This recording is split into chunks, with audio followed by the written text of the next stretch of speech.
Okay రా okay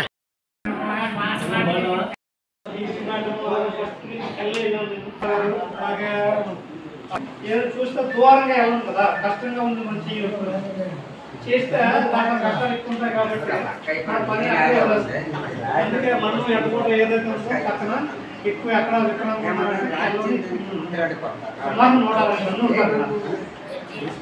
అవునా కదా,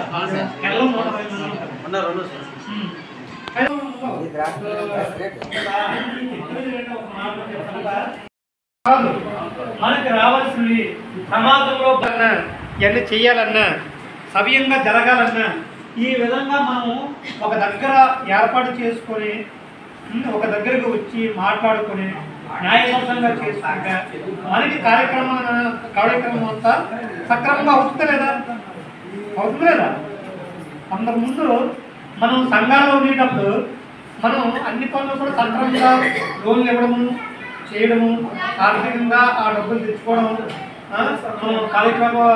కార్యకలాపాలు చేసుకోవడం, జీవనోపాధి పొందడం, మనం ఉపాధి పొందడం, అలాగే కుటుంబాన్ని చూసుకోవడం మనకంటూ గౌరవం ఉండేదా లేదా? ఇప్పుడు కూడా ఉంది.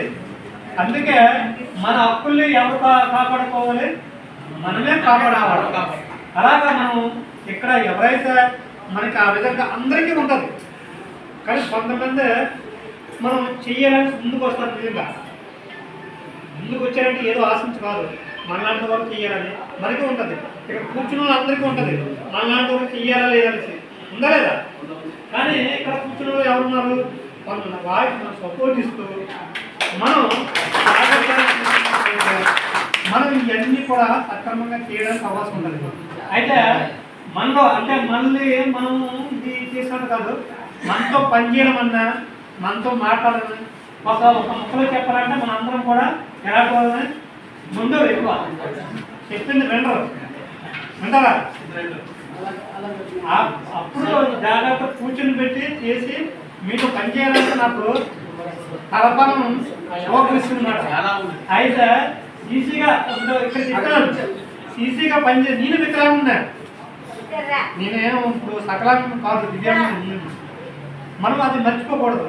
ఇదేంటంటే ఇప్పుడు అంగవైకల్యం ఏర్పడ్డదంటే పూర్వకాలంలో ఏమనేమంటే ఏదో పాపం చేశాడా అందుకే కొనలేవు, అంటే చూపు లేదు, మాటలు రావు, కాలను అది కాదు. అది మనసులో పెట్టుకోకండి.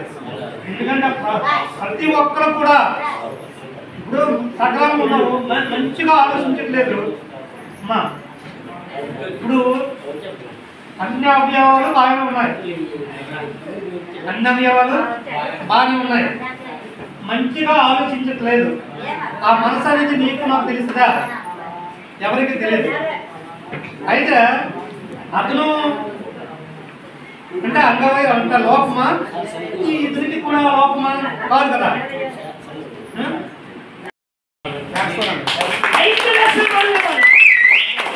కోట్లాది రూపాయలు తీసిన వెక్కడానికి రుణమాఫీ చేస్తున్నారు, కానీ ఈ ప్రభుత్వాలు మనకి ఎందుకు చేయవు? ఇది డిమాండ్, వయసుతో సంబంధం లేదు. బ్రతకడానికి 18 సంవత్సరాలు దాటిన ప్రతి స్త్రీ పురుష వికలాంగులందరూ కూడా ఎటువంటి పూచికత్తు లేకుండా ప్రభుత్వమే నేరుగా 5 లక్షలు రుణం ఇవ్వాలి, రుణం ఇచ్చి వడ్డీ లేని రుణం ఇవ్వాలి, వడ్డీ లేని రుణం ఇవ్వాలి.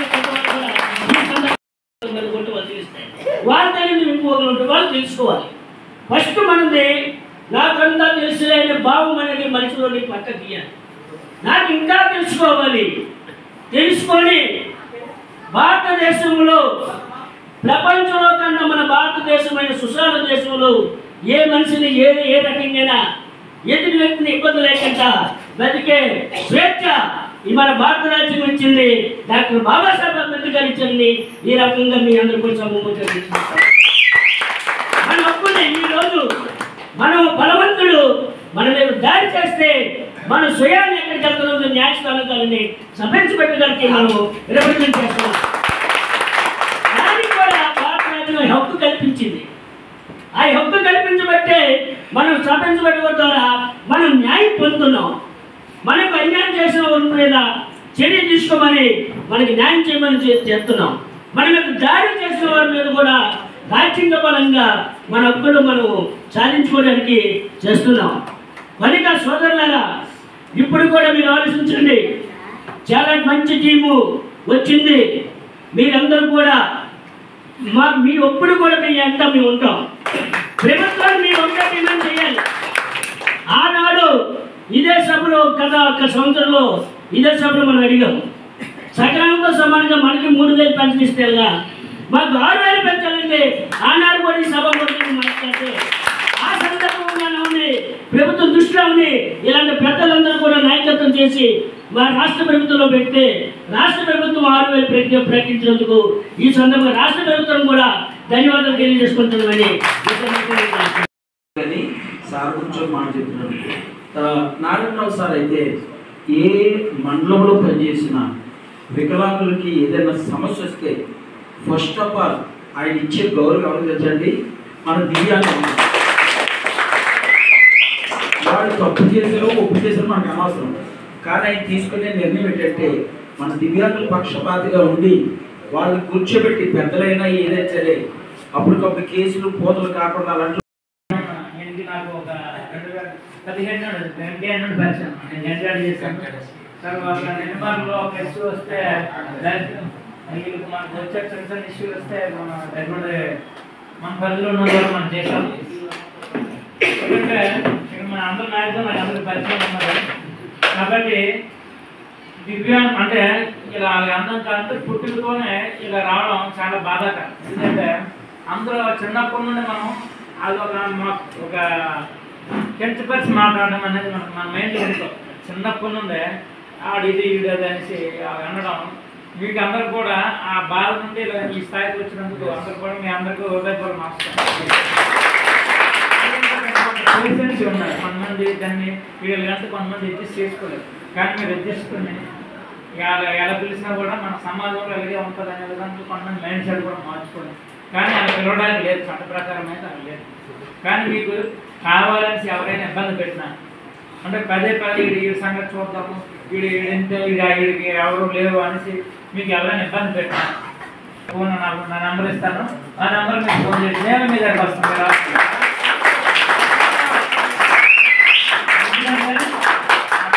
చేసుకుని రావాలని మీకు ఇబ్బంది.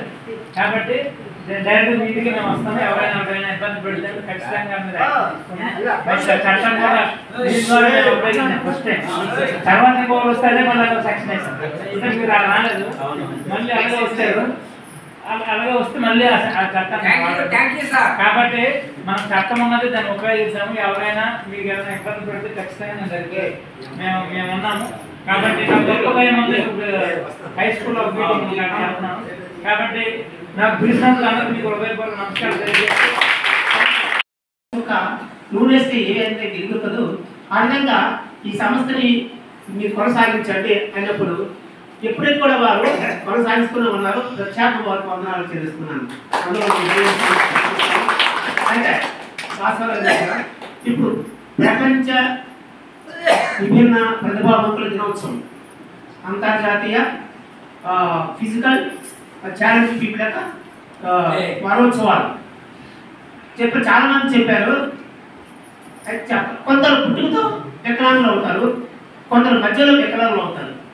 అందులో మా బావ మా మిస్సెస్ అన్నయ్య రైల్వే డిపార్ట్మెంట్ అండ్ ఇంజనీరింగ్ 2012లో ఎగ్జాక్ట్గా 4 years డిసెంబర్ 28వ తారీఖున యాక్సిడెంట్ అయిపోయి 2 కాళ్ళు కూడా పోయాయి. ఆయన కూడా ఇక్కడ అవ్వలేదు. అండ్ రైల్వే ఉద్యోగస్తులు.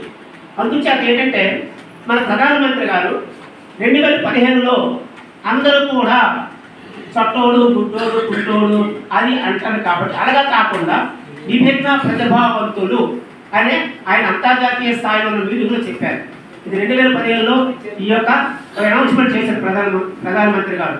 అందుకే మీరు విభిన్న ప్రతిభావంతులు, మీరు డిసేబుల్ కాదు, ఇవాళ ఏబుల్. మీరు అన్నిటికీ అనుకూలంగా సహకరించేవారు, అనుకూలంగా ఉండేవారు. అందుచేత 10 చీమలు ఉంటే సర్పాన్ని చంపిస్తారు. అలాగే మీరు కూడా యూనిటీ ఉండాలి. Unity is a strength. Unity లేకపోతే ఏది సాధించలేదు. తర్వాత ప్రభుత్వ పరంగా మీకు అనేకమైన పథకాలు వచ్చాయి. మన ప్రధానమంత్రి గారు అన్ని రైల్వే మీకు రిజర్వేషన్ ఇచ్చారు, ఆర్టీసీలో రిజర్వేషన్ ఇచ్చారు, ఉద్యోగంలో రిజర్వేషన్ ఇచ్చారు. తర్వాత మీకు అనేక స్కూళ్ళు కూడా మీకు ఈరోజు కట్టి ఉన్నారు. మీరు ఇంకా బయటికి రావాలి, ఎడ్యుకేషన్ ఉండాలి. ఒక డెవలప్మెంట్ అవ్వాలంటే చదువు ఉండాలి. చదువు లేకపోతే వాడు ఎంత ఉన్నతమైన వ్యక్తి, వాడికి ఎంత భూములు ఉన్నా, వాడికి ఎంత సామ్రాజ్యవాది అయినా వాడు బయటికి రాలేడు. చదువు కావాలి. అందుకే మీలో ఒక నైపుణ్యత రావాలంటే చదవాలి. మీ సంతకం మీరు నేర్చుకోండి. చాలామంది సంతకాలు రావు. ఈరోజు గవర్నమెంట్ చెప్తుంది సంతకాలు లేకుండా స్కీములు ఇవ్వద్దు, సంతకాలు లేకుండా మీరు పెన్షన్ ఇవ్వద్దు, అది వచ్చేసింది జీవో. తర్వాత సార్ మాకు ఇవ్వలేదండి, ఎందుకు ఇవ్వలేదు, మాకు యూనియన్ వాళ్ళకి ఫైట్ చేయడం తగదు. అందుకే అడల్ట్ ఎడ్యుకేషన్ పెట్టారు గవర్నమెంట్. వయోజన విద్య అంటే పెద్దలు చదవాలి. రేపు వచ్చేస్తే మా సంతకాలు రా బాబు, ఏరుముద్ర మీ ఏరుముద్ర వేసి నీ కొడుకేసి తప్ప తీసుకెళ్ళిపోతారు మీ పెన్షన్. అప్పుడు అమ్మ మీకు ఇచ్చామన్నారు అనుకోండి, నీ కొడుకు తీసుకెళ్ళిపోవడం అంటే అప్పుడు నీ కొడుకు అందుచేత పెద్దలు కూడా సంతకాలు చేశారు. మీరు చాలా మంది ప్రొడ్యూస్ చేసేస్తాం. అందుకే మీ సంతకాలు నేర్చుకోండి. అది వస్తుంది. అందుకే సంతకాలు నేర్చుకోండి. మీకు కావాలంటే ఎండి ఆఫీస్ గారు, మండల ఆఫీస్ గారు, ఏపీఎం గారు ఉన్నారు. ఆయన మీకు స్లేట్స్ మీకు సహకరిస్తారు. స్లేట్స్ లేవు చెప్పండి, నేను మీకు 100 స్లేట్స్ ఇస్తాను. కానీ నేను నేర్చుకోండి, 100 స్లేట్స్ మీకు ఇస్తాను. అందుచేత ఏమిటంటే నేను డిజిటల్ కన్జ్యూమర్ ఇన్ఫర్మేషన్ సెంటర్ నేను ఒక నంబర్ని ఇంత చెప్పారు జోష్లా గారు. మీకు ఏ ఇన్ఫర్మేషన్ కావాలన్నా విజయనగరం ఎంఆర్ఓ ఆఫీస్ పక్కన ఒక ఆఫీస్ ఉంది, ఒక రూమ్ ఉంది. మీ ఆఫీస్కి వచ్చారనుకోండి, బాబు మాకు పెన్షన్ రాలేదు, లేదంటే బాబు ఇదిగో పలానా వస్తువు కొన్నాము అది బిల్లు ఇవ్వలేదు, లేదంటే ఏదో చెప్పారు ఎక్కువ డబ్బులు తీసుకొని తక్కువ వస్తువు ఇచ్చాడు. ఎటువంటి సమస్య మీకు వృద్ధా పెన్షన్ రాకపోయినా ఒక ఎడ్యుకేషన్ అవ్వనియండి. తర్వాత ఒక ఏదైనా మీరు అక్కడికి వస్తే ఎక్కడికి వెళ్ళాలో ఏ విధంగా చేయాలో అనే విషయాన్ని మేము మీకు సహకరిస్తాం.